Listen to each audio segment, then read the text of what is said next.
저와 함께 마태복음 말씀을 산상수훈 이후로 계속 보고 계십니다. 말씀을 마태복음 저와 함께 보시면서 그때그때의 본문에 해당되는 말씀에도 집중해야 되지만 좀 전체 그림을 같이 그리면서 보시면 좋을 것 같아요. 산상수훈 이후에 예수님이 또 산에서 내려오셔서 나병 환자와 백부장의 하인과 베드로 장모를 치유하시고 또 예수님을 따르겠다는 제자 2명에 대해서 제자도에 대해서 일부 말씀해 주시고 또 그 갈릴리 호수를 건너서 이제 건너편을 가시는데 배에서 풍랑이 일자 믿음이 없어 두려워하는 제자들에게 믿음이 없다고 책망하시는 장면. 그러면서 이제 호수를 건너서 건너편에 도착을 하신 겁니다. 그리고 벌어진 이제 사건이 오늘 본문의 말씀이에요. 근데 예수님의 사역을 보면 그때그때의 사건과 어떤 기적, 사역을 하시는 것 같지만 굉장히 세밀하게 예수님께서 사역을 하시는 걸 알 수가 있어요. 그러니까 산상에서 이론적인 말씀, 하나님의 백성이요. 복을 받기 위한 조건의 팔복이 아니라 이미 하나님의 백성으로서 복받은 우리가 어떻게 복받은 인생을 삶 속에서 계속 살 수 있을까? 이게 다른 겁니다. 어떤 자격이나 조건을 만들어서 구원을 받거나 복받는 게 아니고 아무 조건 없이 구원받았고 아무 조건 없이 하나님의 자녀가 되고 구원받은 것으로 이미 복받은 사람이 되어서 그러면 이젠 의무와 같은 거죠. 어떻게 하나님의 자녀요, 백성이요, 복받은 자로 살아가는가에 대한 하나님 나라 백성에 대한 말씀을 해주셨는데 좀 막연하잖아요. 하산하셔서 그 믿음에 대해서 어떤 건지 보여주시고 또 어떻게 사람들에게 하나님 나라에 대해서 전파하는지 보여주시고 가르쳐 주시고 하는 것들이에요. 사역이 그렇게 이루어집니다. 누구를 대상으로 말씀을 전하고 누구를 대상으로 말씀을 전할 때 또 산상에서 말씀해 주셨던 내용들이 적용되어서 나타나는지 이런 것들이 그 이후에 쭉 이어지는 겁니다. 그래서 단편적인 하나하나의 말씀이 아니라 쭉 굴비를 꿰듯이 말씀이 이어져 있는 것을 우리가 알 수 있습니다. 그래서 그런 의미에서 큰 그림을 그리면서 보시면 좋겠다라고 말씀을 드린 겁니다. 근데 오늘 이제 본문에 들어가기에 앞서 본문을 보면 귀신에 대한 이야기가 나오죠. 귀신에 대한 이야기를 나온 만큼만 언급하고 지나가도 되는데 오늘은 좀 귀신 얘기를 먼저 조금 해보려고 합니다. 왜냐하면 귀신의 존재에 대해서 요즘에는 아예 존재 자체를 부정해버리거나 서구권에서는 그래요. 서구권에서는 굉장히 합리주의와 인본주의가 발달되면서 이 영적인 존재에 대해서는 거의 없는 존재로 치부하는 상태예요. 요즘에는. 근데 아시다시피 우리의 영적 전쟁의 싸움의 대상은 혈과 육이 아니잖아요. 저 영들이거든요. 영들에 대해서 우리가 뭐 이걸 깊이 빠지거나 뭐 이런 거에 집착하고 이게 본질은 아닌데 이게 우리의 신앙생활과 관련이 밀접하게 또 있단 말이죠. 실존하는, 실제 존재하는 영의 존재이고 귀신이라는 것이. 그래서 우리가 분명하게 그 정체에 대해서는 알아둘 필요가 있습니다. 그래서 조금 말씀을 나누려고 합니다. 제 아버지가 시골에서 개척을 하시고 사역을 할 때 그런 사역을 원한 것도 아닌데 그렇게 귀신 들린 사람들이 많이 왔어요. 찾아왔어요. 어떤 목사님의 아들을 데리고 와요. 어떤 장로님이, 부인 권사님이 귀신 들려서 데리고 오고 어떤 집사님이 오시고 또 돌아다니는 노숙자인데 귀신 들렸는데 자기가 와요. 뭐 그런 분도 있었고 어렸을 때부터 개척한 이후에 시골에 학교 갔다 오면 맨날 귀신 들린 사람이 있었어요. 저희 어머니는 맨날 하는 게 그 사람들 밥 해주고 뭐 빨래 해주고 같이 기도해주고 이제 그 간질병 환자 귀신 들린 그 아이를 못 고쳐준 그 제자들이 예수님께 물어볼 때 예수님이 믿음이 없다고 책망하시면서 기도 외에는 이러한 유가 나가지 않는다 하는데 이제 여러 가지 사본을 보면 기도와 금식 외에는 나가지 않는다 그런 말씀도 하세요. 그러니까 기도하고 금식을 해주면서 귀신들을 막 쫓아줘요. 제가 어렸을 때부터 쭉 많이 봤습니다. 근데 이게 중요한 게 아니에요. 보니까 귀신을 축기하는 은사가 있어서 귀신을 쫓아주는 것도 중요한데 그것보다 더 중요한 건 이건 굉장히 십수년에 반복된 그 사역을 바라보면서 이제 저희 아버지도 깨달은 거고 그렇게 말씀을 해주신 거고 제가 볼 때도 그래요. 귀신을 쫓아주면 좋을 것 같은데 이 사람이 믿음이 없으면 도루묵이 돼요. 도로 그 귀신이 들어가고 장난질을 쳐요. 그러니까 이거는 좋지 않아요. 이 사람 믿음을 갖는 게 믿음이 있는 게 굉장히 제일 중요합니다. 그러니까 기도해주고 금식을 해주고 그렇게 하면 귀신이 나갈 수 있는데 예수의 이름으로 그 능력을 믿는 자들의 기도를 들어서 하나님이 쫓아내 주시는데 그 사람이 안 믿으면 말짱 헛거라는 거죠. 어렸을 때부터 이러한 존재들을 제가 뭐 이런 능력이나 축기의 은사가 있는 건 아니지만 많이 봐왔어요. 반복해서 보다 보니까 악한 영들의 존재가 존재하는구나라는 걸 저는 알 수 있고 알게 됐고, 또 더 중요하게 알게 된 건 뭐냐면 귀신들이라는 영적 존재가 있다고는 하지만 그것들은 예수의 이름의 능력에는 꼼짝도 못하는 존재라는 것도 저는 너무나 잘 알게 됐습니다. 귀신을 제어하는 이 축기하는 것이 은사라고 이제 할 수 있는데, 이런 은사가 없어도 더 중요한 핵심은 믿음의 문제라는 거예요. 그러니까 축기의 은사가 있는 분들은 기도하면 하나님이 그 능력을 더하셔서 바로 쫓아주실 수도 있겠지만, 은사가 없어도 내가 그 귀신을 두려워하지 않고 완전한 하나님을 향한 신뢰의 믿음을 가지고 예수의 이름으로 명해서 이 귀신을 대적을 하면 귀신이 예수의 이름에 꼼짝하지 못하는 거예요. 그러나 아주 조금이라도 의심을 하고 또 두려운 마음이 있으면 귀신은 귀신같이 알고 저항합니다. 그리고 굉장히 우습게 조롱합니다. 사도행전 19장에도 보면 바울이 막 귀신을 쫓아내고 이런 걸 보면서 사람들에게 소문이 나니까 바울을 흉내내면서 시험 삼아서 악귀 들리고 귀신 들린 자들에게 바울을 흉내내는 거예요. 내가 바울이 전파하는 예수를 의지하여 너희에게 명하노라 하고 귀신 들린 자에게 막 이렇게 실험을 하는 사람들이 있었어요.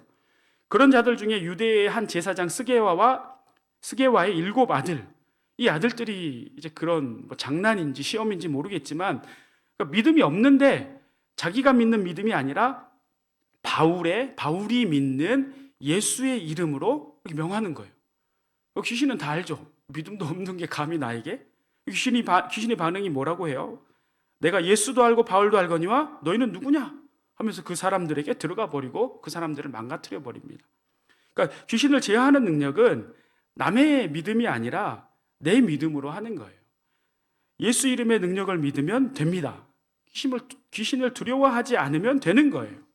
그런데 이 귀신들의 정체가 뭡니까? 귀신들의 정체가 뭐예요?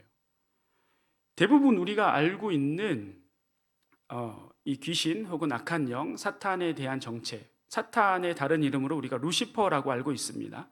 천사장이었던 루시퍼가 타락해서 그가 부리던 천사들과 함께 같이 타락을 한 것인데, 그 천사장을 루시퍼, 사탄이라고 하고 그 아래 타락한 천사들을 귀신이라고 우리가 흔히들 알고 있어요, 대부분. 그런데 이 이야기는 사실 성경적 근거는 없어요. 거의 희박한 내용입니다.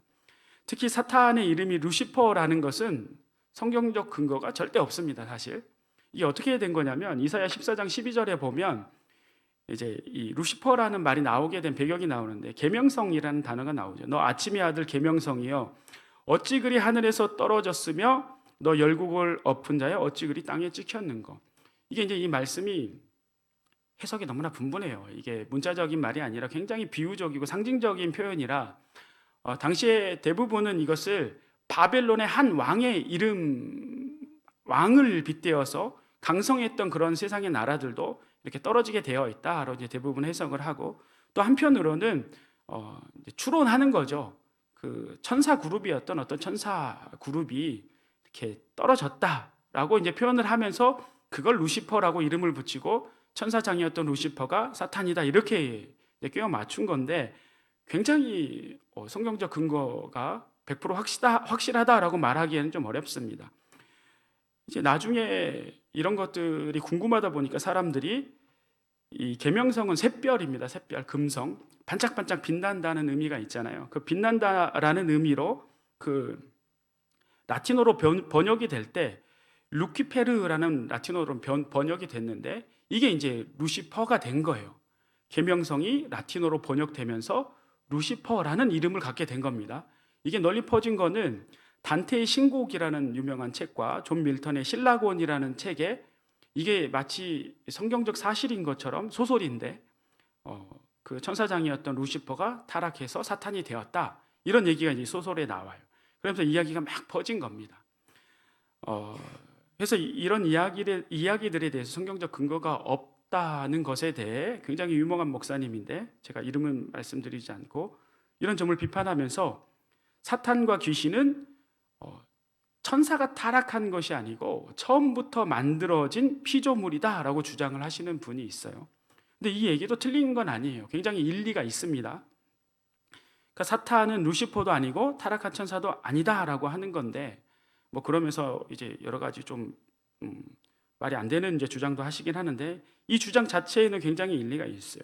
어떤 결론적으로 이 사탄과 귀신들의 정체에 대해서 우리가 좀 기억하면 좋겠는 결론적인 말씀을 드리면, 소개한 목사님의 그 목사님의 말씀처럼 처음부터 이 사탄과 귀신은, 사탄하고 마귀는 같은 말입니다. 사탄, 마귀, 옛, 뱀, 용 같은 말이에요. 그러니까 그리고 그 밑에 하부에 그 악한 영들은 귀신이라고 하는 거고, 아무튼 이런 것들이 처음부터 하나님께 쓰임 받기 위해 창조된 피조물일 수도 있어요. 또 한 가지, 아까 말씀드린 대로 우리가 알고 있던 대로 어떤 천사장 혹은 천사 그룹이 하나님을 배반해서 타락한 것일 수도 있어요. 성경에 직접적으로 표현되어 있진 않지만 이사야서나 에스겔 또 요한계시록을 보면 그렇게 느껴지도록 비유적으로 상징적으로 쓰여진 말씀들이 있어요. 마치 하나님을 찬양하고 수종드려야 될 천사가 타락한 것처럼 묘사하는 듯한 말씀들이 나와요. 해석의 차이가 있는 것인데, 또 결론적으로 이 악한 영의 존재가 처음부터 창조가 되었던, 아니면 타락을 해서 천사가 타락을 해서 사탄이 되고 귀신이 되었던, 우리의 신앙과 말씀을 이해하는 데는 전혀 문제가 없습니다. 그저 타락했든 아니면 처음부터 그렇게 만들어졌던, 어차피 그것들은 하나님의 피조물일 뿐이에요. 피조물이고 결국에는 마지막에는 하나님께 심판받는 존재들일 뿐입니다. 그래서 이걸 뭐가 맞네라고 우리가 할 필요는 없고, 우리가 좀 중요하게 생각해야 하는 것은 그 악한 영, 사탄, 귀신 이런 것들이 실제로 존재한다는 거예요.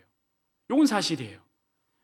더 중요한 건 뭐냐면 그것들은 두려움의 대상이 아니라 예수의 이름으로 제어할 수 있는, 예수의 이름으로 이길 수 있는, 또 우리가 다스리고 이겨야 하는 존재라는 겁니다. 이제 본문의 말씀을 좀 보려고 하는데, 예수님께서 제자들과 이제 가버나움에서 배를 타고 갈릴리호스를 지나서 그 건너편에 도착을 합니다. 그 건너편에 있는 전체 지역의 행정구역상 이름은 데가볼리라고 합니다. 데가볼리. PPT를 잠깐 좀 보여주시면, 지도가 잘 작아서 잘 보이시지 않을 텐데 제가 빨간 걸로 동그라미 쳐놨죠. 위에 가버나움에서 배를 타고, 가운데 그게 갈릴리호스입니다. 갈릴리호스를 지나서 도착한 곳이 가다라라는 지역인데, 그 노란색으로 빗금 다 쳐져 있는 곳이 데가볼리라는 지역이에요. 데가볼리. 그 데가볼리는 이제 이런 뜻입니다. 데가가 데카 헬라어인데 10이에요. 10, 10개. 볼리는 폴리스, 도시라는 뜻이에요. 그러니까 10개의 도시로 이루어진 행정구역이에요. 이것은, 이 사건은 마가복음에서 가장 구체적이고 자세하게 기록되어 있고, 누가복음에도 이 마태복음보다는 자세하게 기록되어 있는데, 이 마태복음은 좀 마가나 누가복음보다는 굉장히 간단하게만 기록되어 있습니다. 그래서 좀 여러 가지 마가복음과 누가복음을 같이 보면서 좀 이 말씀을 이해를 해야 되는데, 지역적인 이해를 먼저 하자면 몇 가지 마가, 누가와 다른 점들을 제가 좀 몇 가지만 말씀을 드리면, 마가와 누가는 거라사인의 지방 혹은 거라사인의 땅이라고 했는데, 마태는 가다라 지방이라고 했어요. 다시 한번 지도를 보여주시면 좀 거리가 있어요. 그 동그라미 친 가다라 지방 보면 갈릴리호스 바로 옆에 있죠.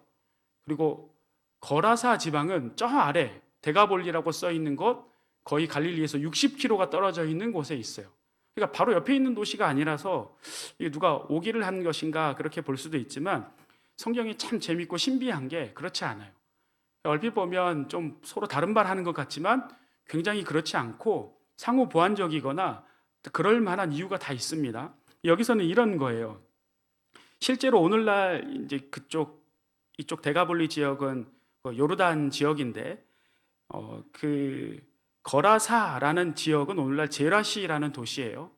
실제로 그곳에서 엄청난 그 유물들이 발견됩니다. 그러니까 과거에 예수님 시대에 로마가 다스리던 거대 도시예요. 거대 도시였어요.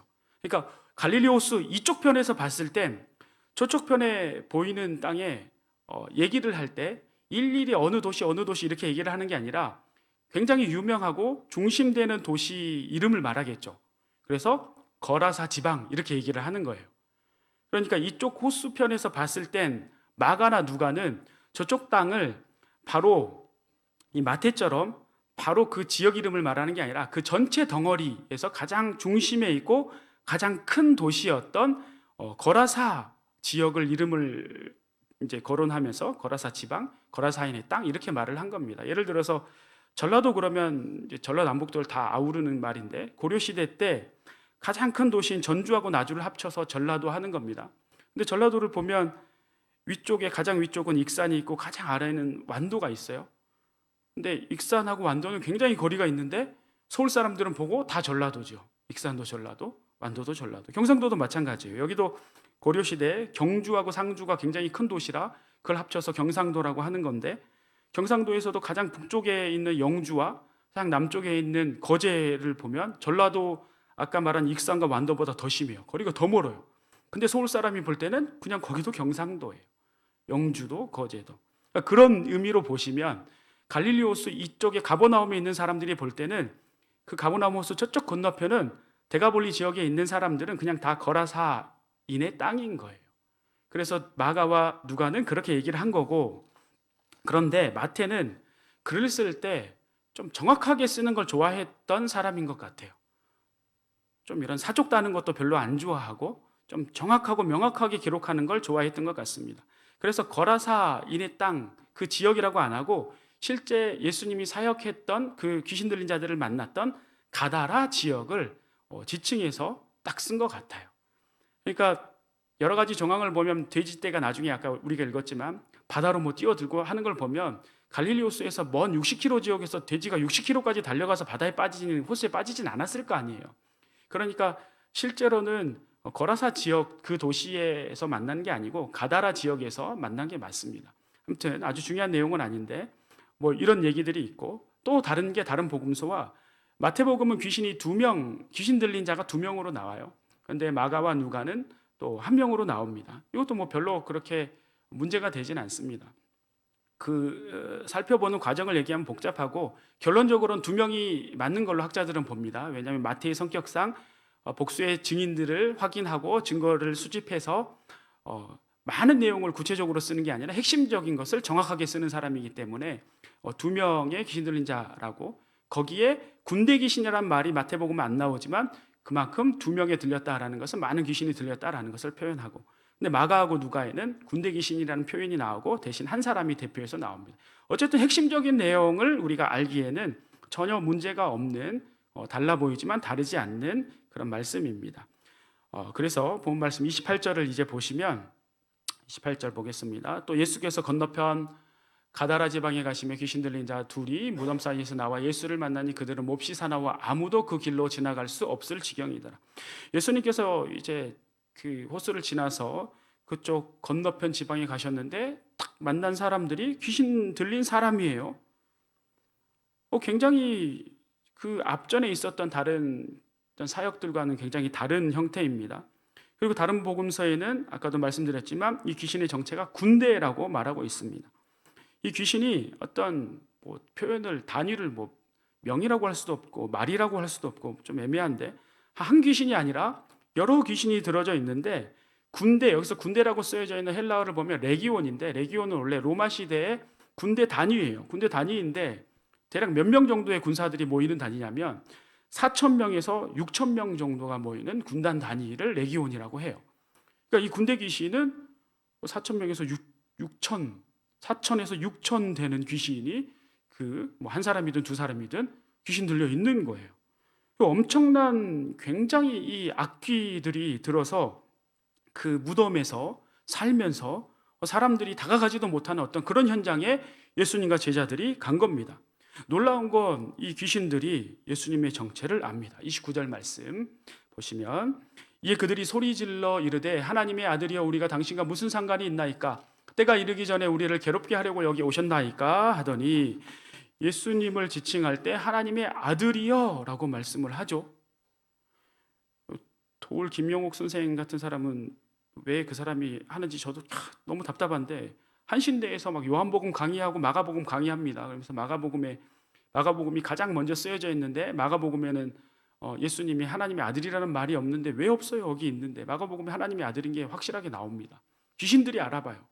그런데 이 마태복음은 오히려 마가복음보다 좀 더 축소해서 그냥 명확한 말만 합니다. 하나님의 아들이요. 이 귀신들은 예수님의 정체만 알 뿐 아니라 자신들이 언제 심판받을 것도 다 알아요. 우리가 당신과 무슨 상관이 있나이까? 때가 이르기 전에 우리를 괴롭게 하려고 여기 오셨나이까? 굉장히 다 알고 있죠, 신기하게. 근데 여기에 굉장히 중요한 함정이 있습니다. 그냥 단순하게 귀신들이 예수님에게 예수님의 이름을 하나님의 아들이라는 정체를 말하면서 우리랑 상관없지 않습니까? 우리 봐주세요. 약간 이런 느낌 같지만 여기에는 굉장히 이 마귀, 이 약한 영들의 그 괴계가 들어져 있어요. 함정이 들어 있습니다. 마귀가 예수님을 시험할 때 광야에서 금식하시고 시험할 때 가장 약한 것들을 건드린단 말이죠. 인간의 가장 약한 것들. 금식해서 배고프신 상태인데 돌을 떡으로 만들라고 합니다. 이건 예수님은 충분히 만들 능력이 있으신 분이죠. 신성이 있으니까. 그런데 안 만들어요. 예수님은 시험 받으실 때 철저하게 인간의 모습으로 시험 받고 계세요. 왜냐하면 예수님께서 성육신 하셔서 이 땅에 오신 이유가 뭐 굉장히 여러 가지인데 굉장히 중요한 이유는 예수님이 완전한 인간으로서 우리 인간이 나의 죄를 대신해서 그 죄를 다 받아서 십자가에 죽으시는 그 사역을 하시기 위한 것이 굉장히 궁극적이고 중요한 사역이란 말이에요. 그런데 마귀는 끊임없이 예수님께 도발합니다. 하나님의 아들이시지 않습니까? 당신은 그런 능력이 있지 않습니까? 하나님의 계획이 얼마나 싫겠어요. 그들은 우리를 이 죄에 올가매어서 참수하고 죄의 늪에서 빠져나오지 못하게 하나님께로 나아가지 못하게 해야 되는데 그 일이 이 사탄의 일이거든요. 마귀의 일이거든요. 그런데 예수님이 우리를 그 죄로부터 해방시키는 일을 하려고 하니 얼마나 마귀가 싫겠어요. 시험할 때부터 완전한 인간의 모습이 아닌 신성을 드러내셔서 그냥 본래의 모습으로 자리로 가시라는 거예요. 지금 이 약한 영들도 똑같아요. 하나님의 아들이여, 당신과 우리가 무슨 상관이 있습니까? 때가 이르기 전에 우리를 괴롭게 하려고 여기 오셨나이까? 이 말은 마가복음 버전으로 지극히 높으신 하나님의 아들 예수님이여, 나와 당신이 무슨 상관이 있습니까? 그러니까 예수님, 당신은 지극히 높으신 하나님이신데 굳이 인간의 모습으로 오셔서 때가 되지도 않았는데 우리같이 하찮은 이 귀신들이나 상대하고 그러십니까? 그냥 원래 있던 자리로 돌아가시고 우리는 그냥 내버려 두세요 라고 하고 있는 거거든요. 단순하게 자기들만 내버려 두라는 게 아니라 그 이면에는 예수님이 우리를 구원하시려고 하는 아주 완전한 인간으로서의 하시려는 그 사역을 한편으로는 교묘하게 방해하고 있는 거예요. 귀신은 결국 예수님에 의해 그 교묘한 관계도 소용없이 축출되게 되죠. 그런데 또 특이한 것은 보통은 예수님께서 귀신을 축출하면 이 더러운 귀신아 하면서 나가라고 그냥 축출하고 마시는데 귀신이 원하는 대로 돼지떼로 들어가게 하십니다. 30절에서 32절까지 말씀 보겠습니다. 제가 읽겠습니다. 마침 멀리서 많은 돼지떼가 먹고 있는지라 귀신들이 예수께 간과해 이르되 만일 우리를 쫓아내시려면 돼지떼에 들려 보내주소서 하니 그들에게 가라 하시니 귀신들이 나와서 돼지에게로 들어가는지라 온 떼가 비탈로 내리달아 바다에 들어가서 물에서 몰사하거늘. 귀신들은 영적 존재라 죽은 게 아니고 어딘가에 있을 거예요. 돼지들만 죽은 건데 애꿎은 돼지들만 죽은 거예요.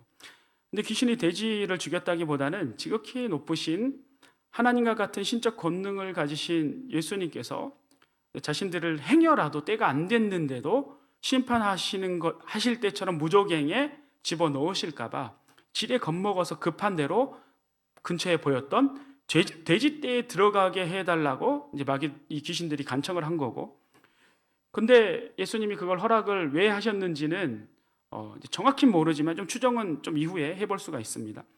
돼지떼에 들어가기를 허락했는데 돼지떼에 그 많은 귀신들이 영적 존재들이 들어가니까 이 돼지들도 싫은 거죠.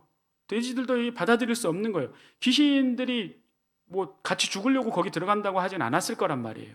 근데 거기 들어가자마자 돼지들도 놀라서 비탈길로 막 내달린 것이고, 그러다가 그 비탈길 아래가 바다라고 나왔지만 갈릴리 호수인 것 같아요. 갈릴리 호수에 빠지게 돼서 다 죽게 된 겁니다.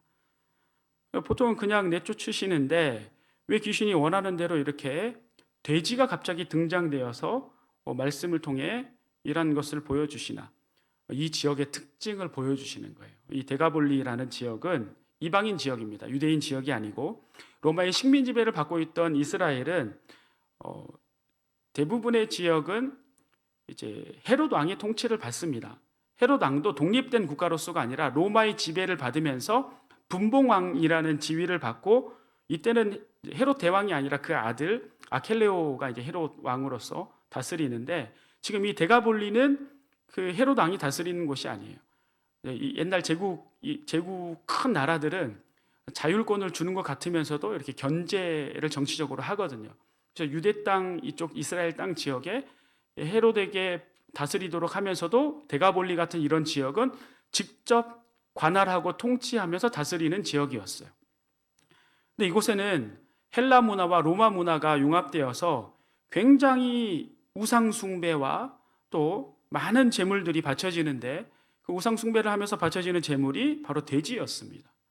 이 돼지는 그 지역이 굉장한 우상 숭배가 이루어지는 곳이라는 것을 알 수가 있고 또 우상의 제물인 돼지를 이렇게 2,000마리 가량, 이제 마태복음에는 많은 때라고 나오지만 마가복음, 누가복음에 2,000마리 정도 되는 걸로 나옵니다.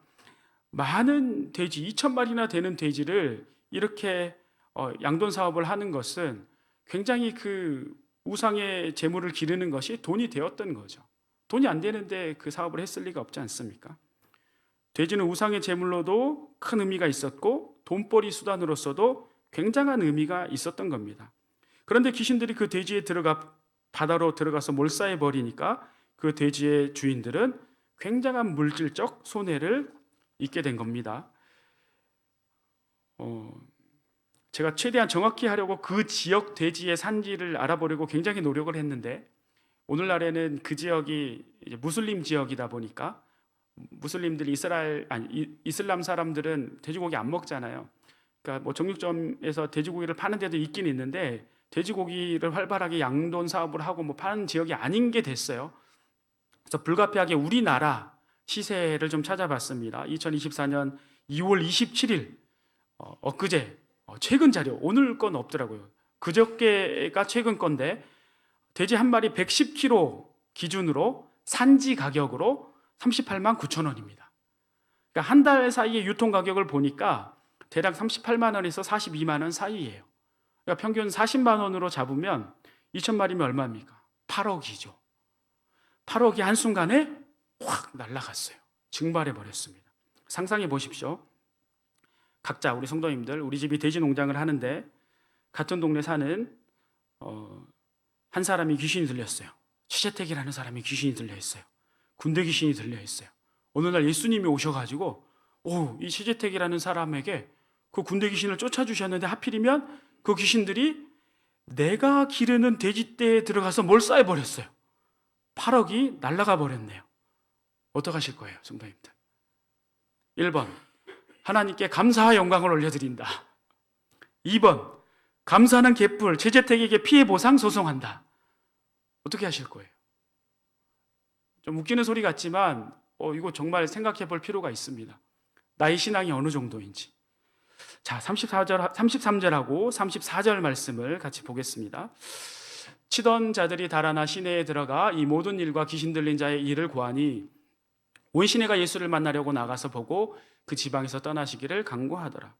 이 지방 사람들이 예수님이 하신 일들을 듣고 예수님을 보고자 했어요. 무슨 일인지 궁금해서 본 거고, 무슨 일인지 궁금해서 보고 왔으면 예수님 하나님께 영광을 돌립니다 하고 따르는 게 아니라 빨리 여기를 떠나시오, 쫓아내요.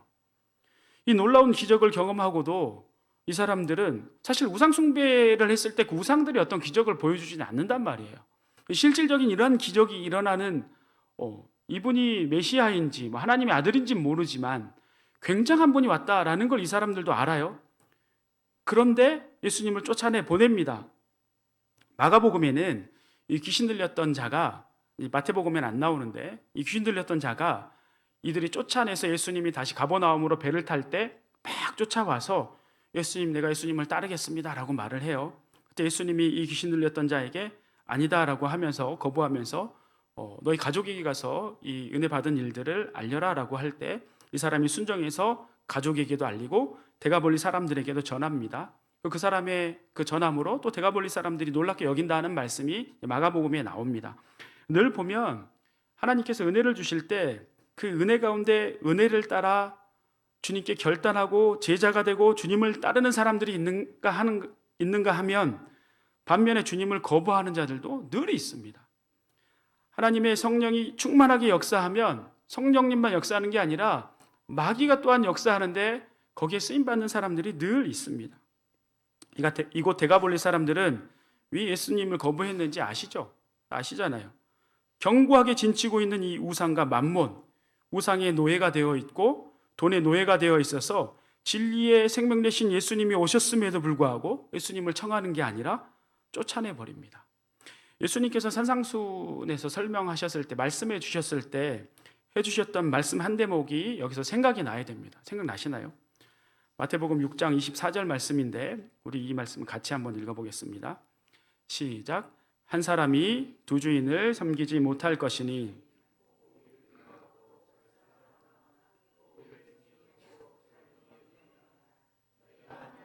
재물을 겸하여 섬기지 못하느니라.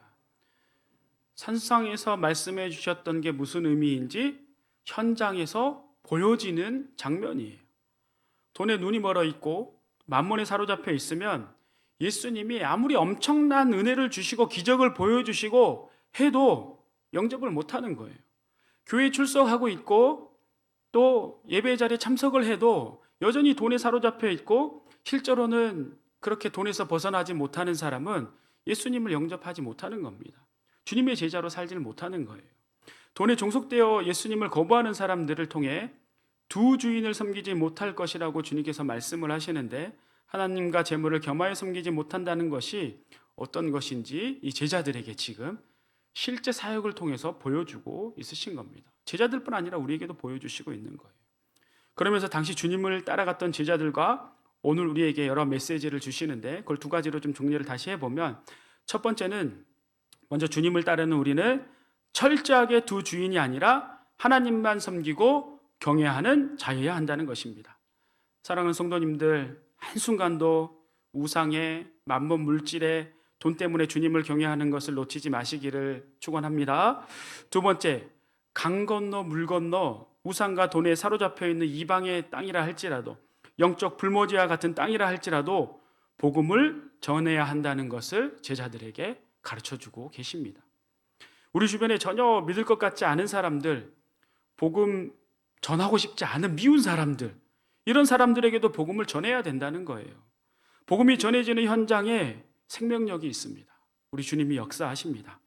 내일 목요일에도 목요차 전도가 있고 다다음 주 주일날 오후에 3월 10일 날 전교인 전도 산책이 있습니다. 이런 게 하는 사람만 하는 게 아니에요. 우리 성도님들 다 같이 하셔야 돼요. 우리 성도님들이 다 같이 이 생명을 사랑하면서 영혼들을 사랑하면서 주님께서 오늘 본문 이 말씀을 통해서 주시는 이 메시지를 정말 나에게 주시는 말씀으로 여기고 순종해서 이 지역에 정말 복음을 안 들을 것 같은 저 사람들, 인상이 너무나 정말 흉포하게 생겨서 말하기조차 싫고 어려운 사람일지라 하더라도 그 사람에게 믿음을 가지고 복음을 전했을 때 그 다음은 주님이 하시는 거거든요. 우리 성도님들 모두가 이 목요차 전도도 또 종교인 전도 산책도 또 그 외에도 우리 주변에 정말 전도하기 싫은 곳, 복음을 받아들이지 않을 것 같은 곳, 복음을 받아들이지 않을 것 같은 사람들에게도 그렇게 복음을 전하는 우리 성도님들이 되시기를 축원하고 축복합니다. 그렇게 주님이 그러셨던 것처럼 주님과 함께 제 영혼들을 향해 복음의 능력을 믿고 나아갈 때 분명히 우리 주님께서 풍성하게 열매 맺는 역사를 해 주실 줄 믿습니다.